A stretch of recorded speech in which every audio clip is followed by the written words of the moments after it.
My husband Bob and I are in our second year of marriage. While I may not excel in many areas, cooking is my forte. Your cooking is really delicious, Bob once said. That compliment, given on the lunch I prepared for our first date, was what made me fall for him. After 6 months of dating, we got married, and I left my job to become a full-time housewife. About a year ago, my father-in-law passed away, leaving just my mother-in-law, Bob, and me living together. I had hoped we could experience some time alone as newlyweds, even briefly, but when Bob said, "Mom's been feeling vulnerable since Dad passed away," I couldn't refuse. Shortly after starting our married life, I realized my mother-in-law didn't like me. I had encountered bullies at my old job, but she was worse. She constantly found fault with everything I did. While I was cleaning, she would point out every tiny spot I missed and say, "What's this brown spot? Can't you see it?" Once, she forced me to try to remove an unremovable stain from the floor, making me scrub it repeatedly. I wasn't allowed to stop until Bob came home from work. She would wake me up in the middle of the night and demand, "We're almost out of plastic wrap. Go and buy some now. Otherwise, I won't be able to sleep just thinking about it." Since the grocery store was closed, I had to run to the nearest convenience store. If I tried to wake Bob, she would explode in anger, saying, "How dare you wake your tired husband? House chores are the wife's job." To avoid her wrath, I had no choice but to obey. These midnight errands were physically exhausting, but having my belongings thrown away or hidden was even more mentally draining. "I don't know where your stuff is. Maybe you left it somewhere," she would say whenever I couldn't find my things. It's awful to blame others for your own mistakes. I can never forget how shocked I was when I found my favorite cardigan in the trash can a few days later.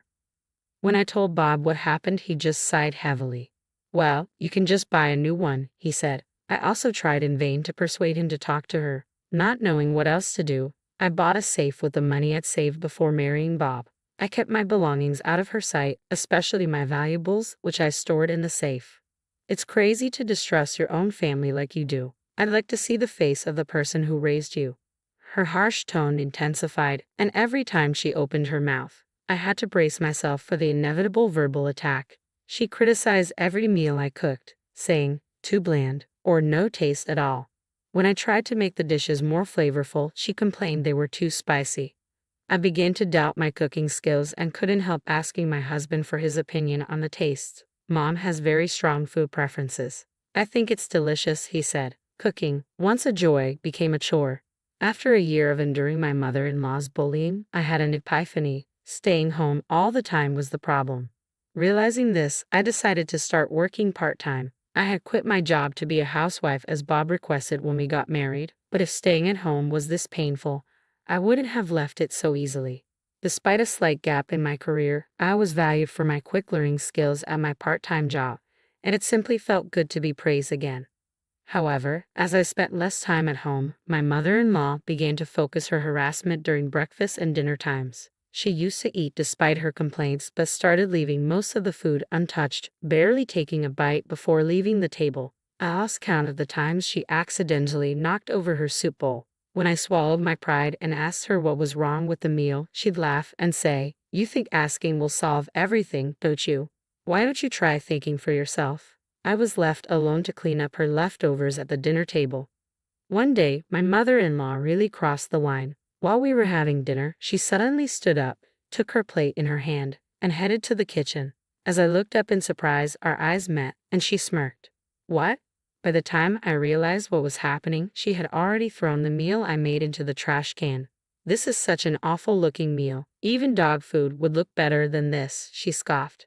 I looked at Bob in disbelief, but he just ignored me and continued eating. I couldn't believe what I was seeing, so I rushed to the trash can. I opened its lid and stared at the ruined food.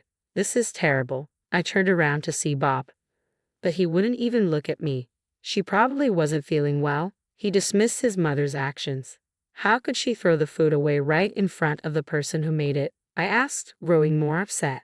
Bob scratched his head in annoyance and said, "Look, I have work tomorrow. Unlike you with your part-time job, I'm a full-time employee working hard from morning to night. What's wrong with doing a part-time job? I work, cook at home, and then have my cooking thrown away by your mother." My voice broke with emotion, and he sighed deeply. "Lisa, you're becoming a nag. Mom's probably irritated by your nagging too." you know. And if it's that bad, then you shouldn't be cooking anymore. After saying that, Bob walked into his bedroom, leaving me staring at his back in disbelief. At that moment, I finally realized he didn't care about me at all. Something inside of me just snapped. The next day, I prepared breakfast as usual and let both Bob and my mother-in-law know it was ready. Bob sat down to eat, but my mother-in-law grabbed her plate and said, "Not even a dog would eat this in the morning," then threw her breakfast in the trash can. Without a word, I stood up and took away the breakfast I prepared for Bob. "What?" he said, looking bewildered. "I will have it." I quickly sat down and started eating his breakfast, ignoring my mother-in-law's actions and Bob's growing frustration. "Hey, why are you eating my breakfast? What are you doing?" they both exclaimed. I looked at them innocently and replied, "Well, since your mother said a dog wouldn't even eat this, you shouldn't be eating it either. I'll take responsibility for what I made and eat it myself." "No, I didn't say that." "But you didn't deny what your mother said, did you?" Bob opened his mouth but seemed unable to find anything to say. "Lisa, stop talking nonsense and make Bob's breakfast," my mother-in-law snapped. I looked straight at her with a smile. "I'm very sorry that I have been serving you the sort of food that a dog wouldn't even eat. Don't worry, I won't cook for you ever again." I grabbed my knife and fork, finished eating breakfast, and stood up. Bob said, "Wait, Lisa, what about my breakfast?" "Eat whatever you like," I replied, then left the house quickly.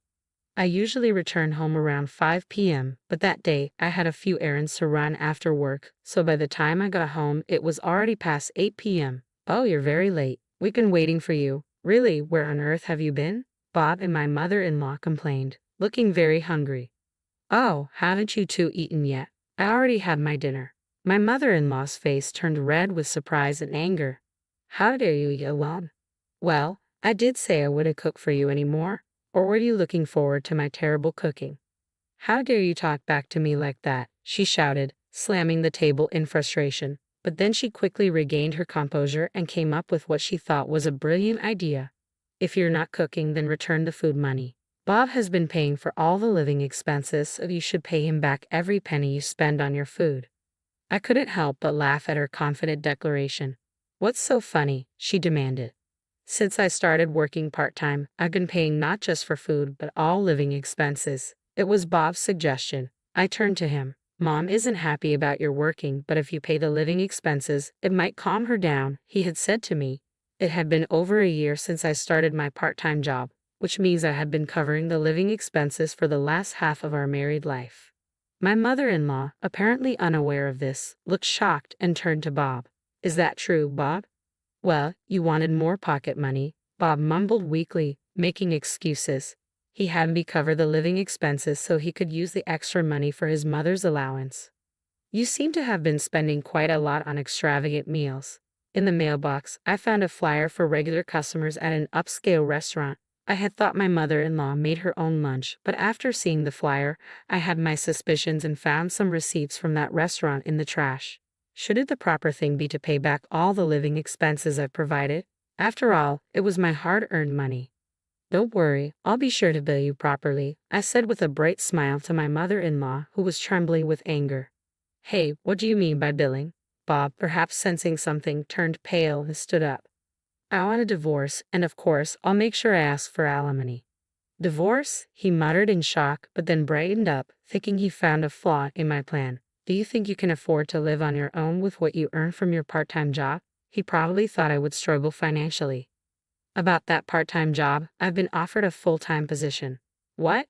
"I've also decided where I'll live." My actual plan was to commute from my parents' home for a while, I said, watching the realization dawn on him. "I'll get my lawyer to handle the proceedings from now on." With those words, I went to my bedroom and grabbed the luggage I had packed the night before. Bob, still in shock, stood frozen by the dining table. I ignored him and walked past. "Lisa, I'm sorry," he called out, making me stop and turn around. "Sorry for what? What do you mean?" I asked, exasperated. "It was hard to take sides between you and Mom." "I never said anything bad about your cooking, did I?" he replied. He doesn't understand anything at all. In the end, I truly realized I had been blind. It's not about taking sides. You chose to say nothing when the food was being thrown away and when I was being harassed by your mother over and over.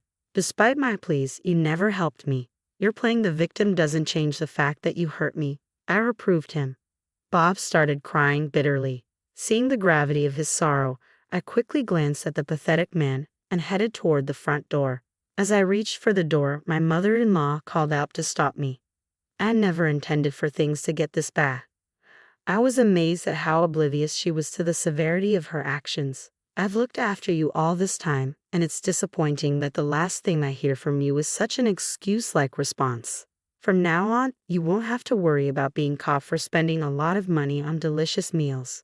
My mother-in-law stood frozen, her eyes wide open as if her breath had stopped. I returned to my parents' house, where they warmly welcomed me, already aware of my situation. According to my lawyer, everyone in the neighborhood knew my mother-in-law was incapable of household chores. Apparently, my father-in-law had managed the housework when he was still alive. After his passing, Bob, now my ex-husband, and his mother lived on takeout and eating out. To them, I was a convenient housekeeper to exploit. The news about our divorce quickly spread throughout the town. Eventually, it reached Bob's bosses and colleagues, causing him considerable embarrassment. Bob and his mother are now in financial trouble, having hardly saved any money and squandering it all. They are panicking over the alimony they owe me. Now that everybody knows about their mistreatment of me, finding a new housekeeper has become impossible. They can't even afford the kind of meals they used to have. Bob, unrelenting, kept texting and asking if we could get back together. I also received messages from my mother-in-law filled with excuses, but they were repetitive and uninteresting, so I stopped reading them.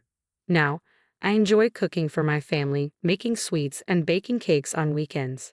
I often share my creations with my colleagues. Surrounded by those who appreciate my cooking, I believe this will help restore my confidence. With this new hope, my heart swells with anticipation.